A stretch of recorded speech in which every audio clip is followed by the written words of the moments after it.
I was building with a colored man, and he asked me, "Do you believe in God?" My response was, "Well, I believe in him when I know him." He gave a slight nod and asked, "Are you a Christian?" I replied, "Once upon a time until I learned of my true mission." I see his brain is shifting gears because he knows he's crossing into my lane, so he clears his throat in hopes that he gains another soul before it's quote unquote engulfed in flames, not even realizing I'm the propane. So he asked me quite casually, "What changed?" I said, "My perception has unraveled the deception that kept me roped and bound in ignorance and separated from my greatest weapon, which in turn has prevented me from reaching heaven." Now he swallows, and I see the question formulating, and while he's trying to be patient, his curiosity got the best of him and he's slightly shaken. Then he couldn't take it, so he questioned, "Who or what is your perception of God?" Now, I'm an all-wise individual, and I know as we continue to grow old, we continue to learn, and although he's as old and frail as George Burns, I still have a duty to teach like he does, so now it's my turn. I looked in his eyes and said, "I'm God."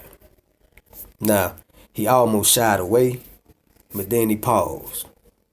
He opened his mouth to speak, and then he paused.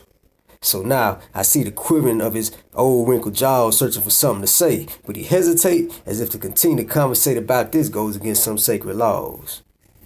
So we shift gears again. "Do you remember the Ten Commandments?" "Yes."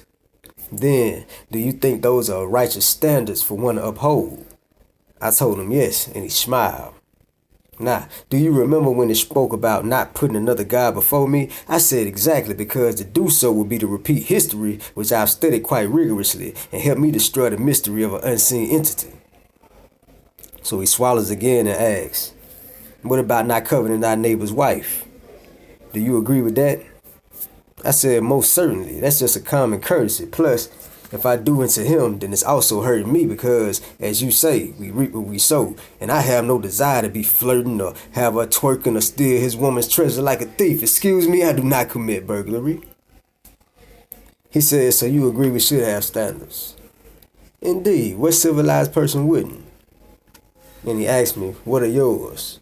I told him to build and not destroy, to never degrade myself or play myself, take care of my responsibilities as a black man, protect black women and children from savages in this wicked land, teach and plant seeds of knowledge of self, because although my people are poor with their science, I want them to realize that we are the true wealth because we are the original people. Now, I have no desire to be worshipped like that spook. I'm true and living and broke free from that mental prison that you want me to continue to live in, but I made a decision to cut off the lies like a newborn getting a circumcision.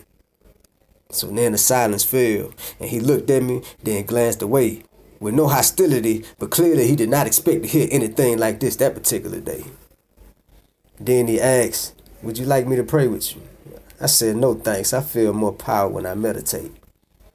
He said, "God bless you, and continue to stay positive. I enjoyed this talk," and I said, "Yeah, probably as much as I did." Then I stopped him and I said, "Before you leave, will you do me a favor, please?" He says, "No problem, what is it?" I said, "Now you don't have to agree with my philosophy, and you don't have to agree with me.